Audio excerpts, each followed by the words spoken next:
victim for months before making her marry him. Well, our Home Affairs correspondent Andy Davis joins us from Cardiff. Andy. Krish, this is a horrific case, be warned, of which forced marriage was but one element. It involves, as you say, a 34-year-old man from Cardiff who, over a number of years, had preyed upon a 25-year-old woman and then, at one point, got her to go home with him, pretending that they were meeting friends, and there he tied her up, raped her, and then secretly videoed her showering afterwards. And then he threatened to make this video public if she told anyone what had happened. She didn't.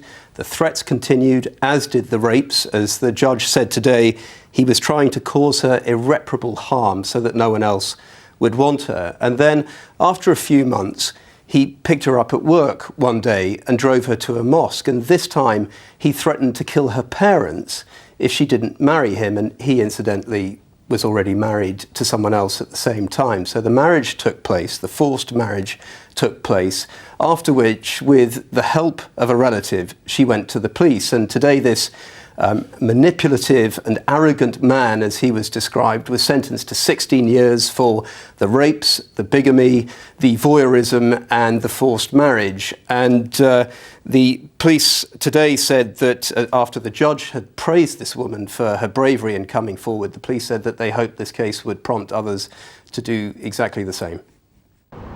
I also hope this sends out a strong message to those individuals who are involved and complicit in forced marriage, that this will not be tolerated, and that the UK government has legislated against forced marriage, which is very different from arranged marriage, which is where there is consent by both individuals.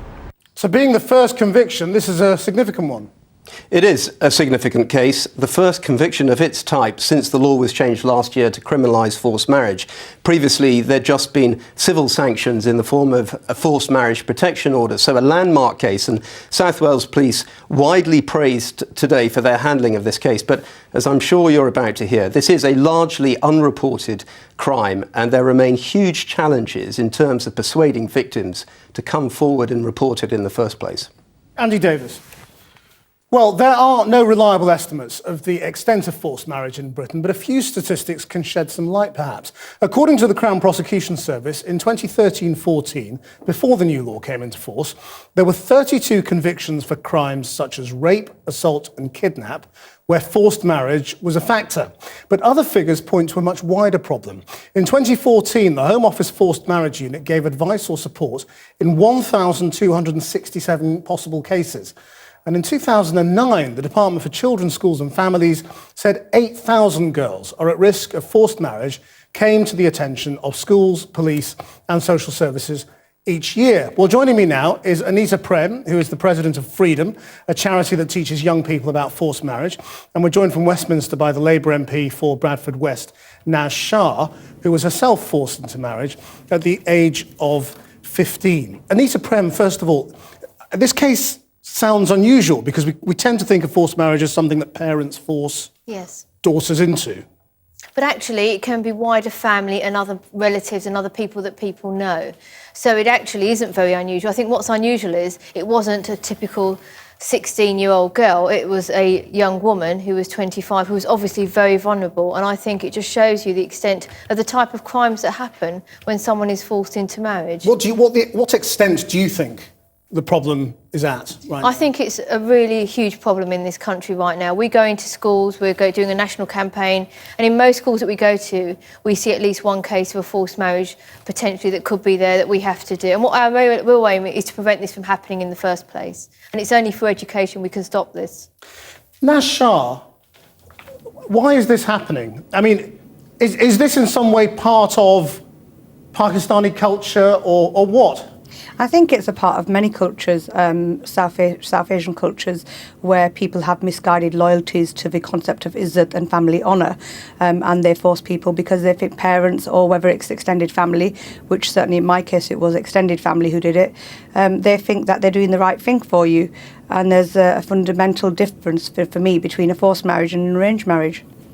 So when you say your extended family thought they were doing the right thing for you, are you saying this is done in some sort of context of family love? well-meaning. Absolutely. I've yet to meet a parent who says they're going to force their child to be married just because they want to hurt their child. They think it's in the best interest of their child. It's a misguided understanding that you are in control over that person and you want them because you think that you take away the choice. You take away the choice from the individual, which is wrong. It is a problem in our society and it needs to be addressed. Aneeta, Prem, what do you think needs to be done that isn't being done? I think one of the key things that has to be done is when somebody comes forward, there has to be enough support there. And actually a number of young girls and boys do come forward and are starting to report it. But having to change their identity, having to move location, having to live in a hostel for them is a huge step to ask somebody to do. Are there resources? I mean, who do they come forward to, generally? Well, they come forward to the Forced Marriage Unit. They come forward to charities like Freedom. We have a 24-hour helpline. We have an app that we have to fund.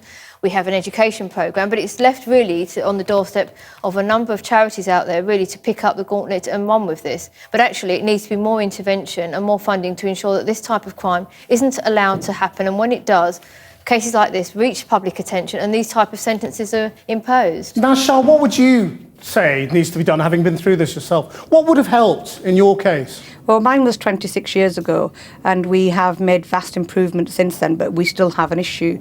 We need to educate people. We need to educate. This is a welcome conviction, but as Aneeta has just said, it's not your usual case. It's a young woman who was exploited in this instance. Whereas, if we've got 1,200 women or young people who have sought advice from the Home Office and we don't have any convictions, then that is alarming for me. Why aren't we having them convictions? Why aren't people coming forward? And is there enough support? And we do have a lack of funding and we do have a lack of support and awareness out there, so more needs to be done. When you say education, I mean, how do you educate people who are often quite old, in some cases don't really speak English very well? It has to be a multifaceted approach. One has to be about educating young girls and boys, because boys are equally victims of forced marriage.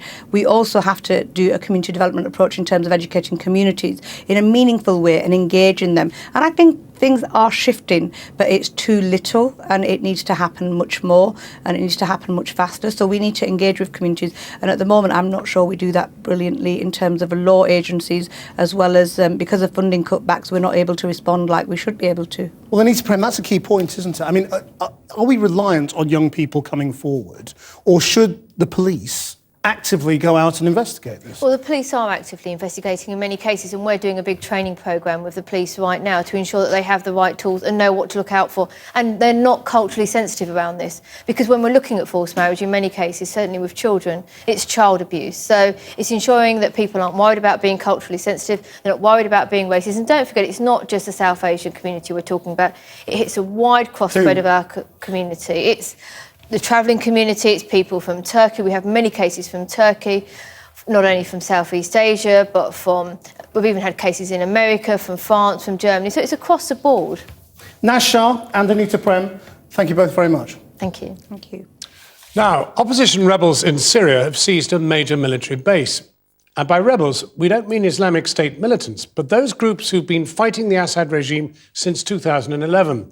The president's response has been to intensify his bombing campaign. Human rights activists say 7,000 barrel bombs have been dropped in the last 5 months, killing around 3,000 people, mostly civilians.